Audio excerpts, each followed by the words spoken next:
Bonsoir mes chers amis, bienvenue sur ma chaîne Reading Over the Rainbows. Aujourd'hui, je vais vous parler de mes coups de cœur de lecture concernant tout le mois d'août et je vais inclure mes lectures de la dernière semaine de ce mois-ci. Je vais commencer par une romancière que j'aime beaucoup, j'en ai parlé à plusieurs reprises dans mes vidéos, c'est Mariana Zapata. C'est la reine du slow burn dans la romance contemporaine et ces livres, moi je les compare un peu à Marie Balogh, au livre de Marie Balogh, parce que bon, Marie Balogh, moi je la vois plutôt dans le slow burn, dans la romance historique. Et Mariana Zapata le fait très très bien dans la romance contemporaine.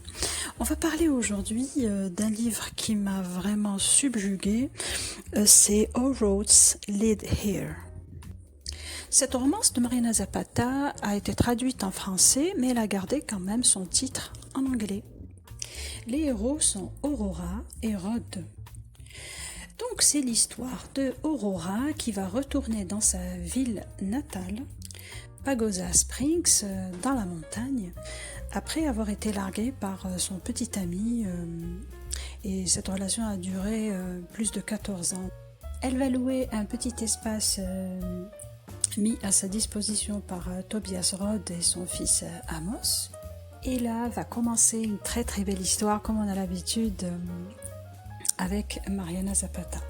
J'ai adoré ma lecture de ce livre parce qu'il est plein d'émotions profondes et vous avez bien compris que ça va parler d'un père célibataire qui vit dans la montagne avec son fils, et la Aurora va venir pour panser ses blessures et pour se remettre du deuil après la mort de sa mère. Et donc là on va voir toute la reconstruction d'Aurora au sein d'une petite famille. C'est vrai qu'au départ Rod va être un peu dur, oui c'est un slow burn, vous savez très bien comment ça commence, mais il y a eu tellement de moments forts dans ce livre, les moments avec Rod, avec Amos que j'ai adoré.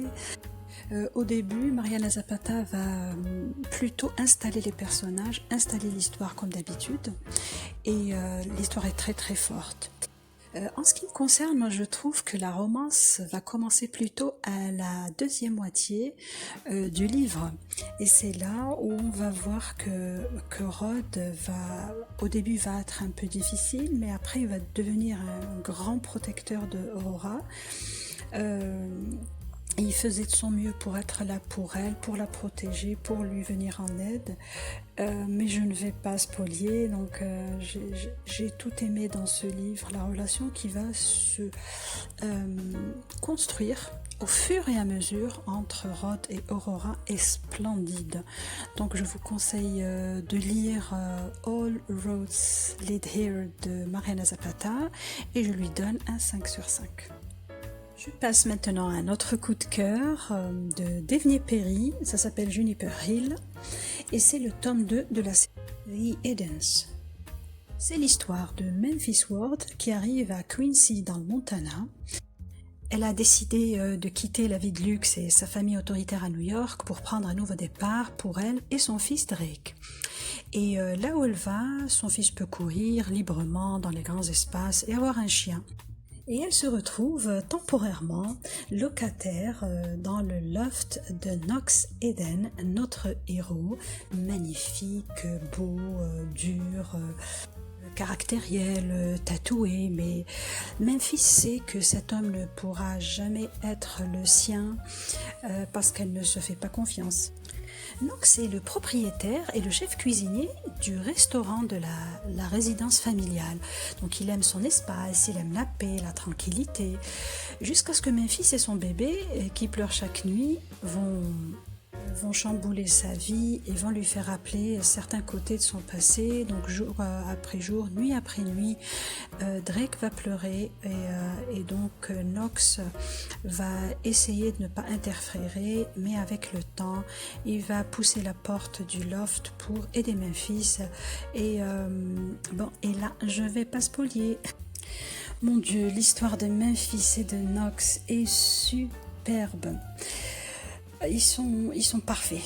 Et en plus, si on ajoute un petit bébé tout mignon et le tour est fait et l'histoire est bouclée. Oh mon Dieu, si on pouvait avoir des Nox comme ça par milliers autour de nous, ce serait génial. J'ai adoré ce monde qu'a créé Daphné Perry dans ce livre. J'ai adoré cette petite communauté qu'elle a vraiment bien imaginé. Je pouvais même imaginer l'établissement familial pittoresque avec son paysage extraordinaire, cette famille unie. Oui, mes chers amis, vous allez fondre, vous allez tomber amoureuse de Knox Eden dès les premières pages. Vous allez aimer aussi Memphis. Moi, j'ai adoré ce chef cuisinier. Et en plus, à chaque fois qu'il veut prouver son amour à quelqu'un, il lui mijote un petit plat, il lui fait un truc très sympa qu'il aime. Moi, j'ai adoré ce côté-là. C'est-à-dire, on va baigner dans une ambiance de cuisine, dans une sorte cocon d'amour intense. J'aime vraiment ce côté de Knox parce que moi je témoigne aussi mon affection et mon amour des fois de cette manière, en faisant des petits plats, des petits gâteaux et donc j'ai adoré.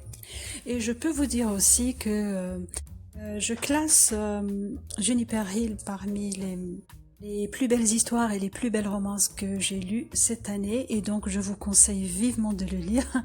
Vous allez adorer et je lui donne un 5 sur 5.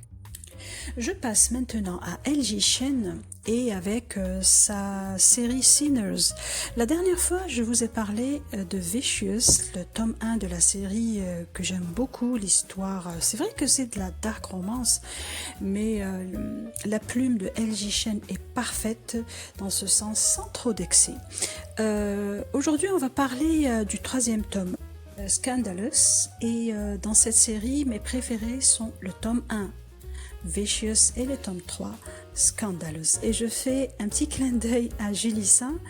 Bon, tu vas me donner ton avis et bon, toutes les personnes qui vont voir cette vidéo, vous allez me donner votre avis sur L.J. Chen si vous lisez cette romancière. Donc, l'histoire de Scandalous. C'est l'histoire de Trent et de Eddie. Alors, Trent est un mania de la finance, dur, froid, calculateur. Et il a 33 ans. Eddie a 18 ans. Elle est follement amoureuse de l'associé de son père, qui est un père célibataire. C'est un livre scandaleux et hot, de par son titre déjà, mais vraiment captivant sur le plan émotionnel. Et c'est une œuvre assez complexe. Et on a pris l'habitude avec L.J. Chen d'être face à des personnages parfaitement imparfaits. Ils sont tous non conventionnels et c'est ce qui me plaît le plus dans ce monde de cette romancière qui sort de l'ordinaire. Et elle nous fait comprendre aussi que l'amour ne fait pas de distinction concernant la différence d'âge, la différence de race, la différence de religion. C'est-à-dire tout est balayé pour parler seulement de relations extraordinaires dans une vraie vie totalement désordonnée, sans filtre et sans frein. Et cette histoire est très très belle.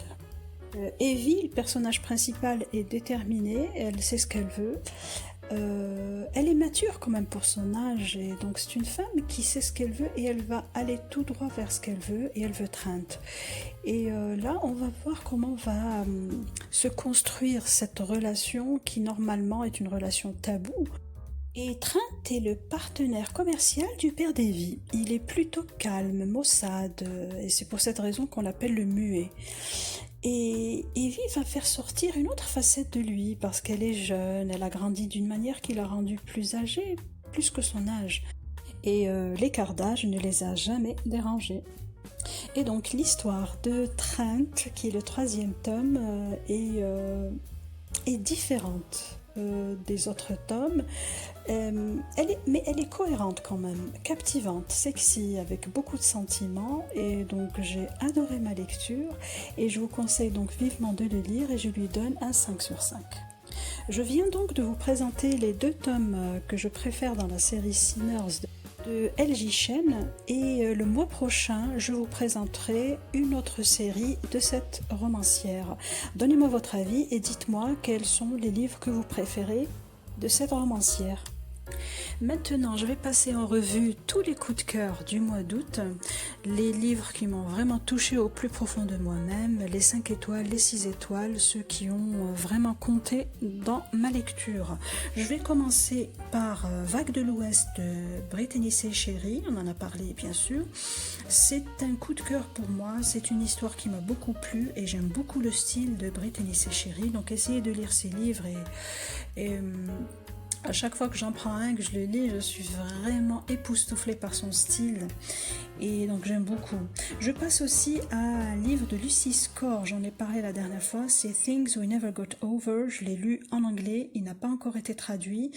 C'est un coup de cœur exceptionnel pour moi cette histoire, donc je vous conseille de la lire. Il y a aussi les 4 tomes dans la série Les Sœurs Fairweather de Anya Wilde. Moi je trouve que c'est une romancière que je ne connaissais pas, mais je vais sûrement suivre tout ce qu'elle va sortir dorénavant. J'ai lu deux tomes au début du mois. Le premier et le deuxième tome, donc Pénélope et Céline. Bon, Pénélope restera toujours mon préféré parce que l'histoire est magnifique, vous allez mourir de rire. C'est des livres, comme je vous ai dit à plusieurs reprises, antidépresseurs, mais vraiment ça va vous faire un bien extraordinaire. Et je viens de lire les autres tomes, les 2 autres tomes, Dorothy et Jane Fairweather. Alors l'histoire de Dorothy est très très belle aussi. Les circonstances contraignent donc Dorothy May Fairweather à épouser Lord William Edmund Huxley et c'est l'homme dont sa meilleure amie est amoureuse et qui n'est autre que l'ennemi juré du duc, donc le mari de sa sœur Pénélope. Et donc tout change.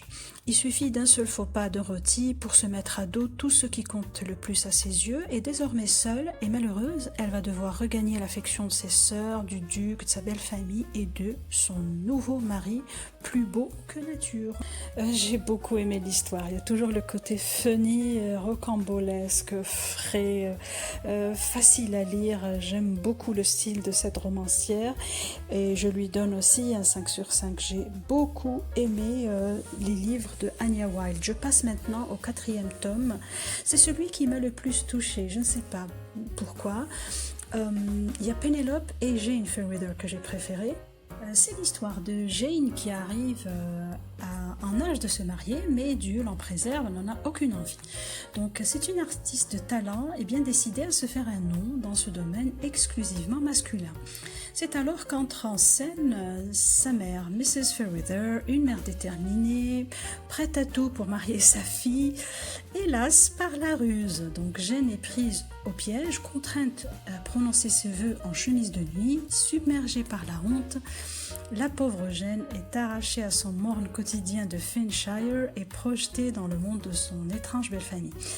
Avec des sœurs trop intrusives et un mari à la beauté diabolique dont les baisers ne tardent pas à faire flancher sa résolution, à protéger son cœur.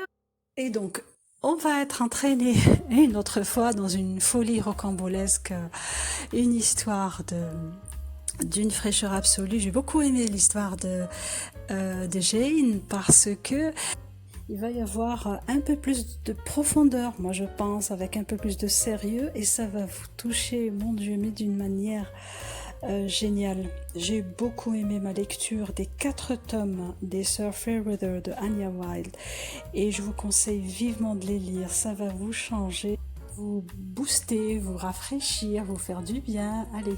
Allez-y, allez les lire, vous pouvez les trouver en... Moi je les ai lus en e-book et c'est génial. Et en plus, Mrs. Anya Wilde m'a envoyé le 2e tome, donc c'était d'une gentillesse absolue. Donc mes chers amis, je vous conseille de lire donc ces livres, je donne un 5 sur 5 à Jane Fairweather. Dites-moi quels sont les livres que vous êtes en train de lire, dites-moi et donnez-moi votre avis aussi dans les commentaires sur ce que je viens de vous présenter.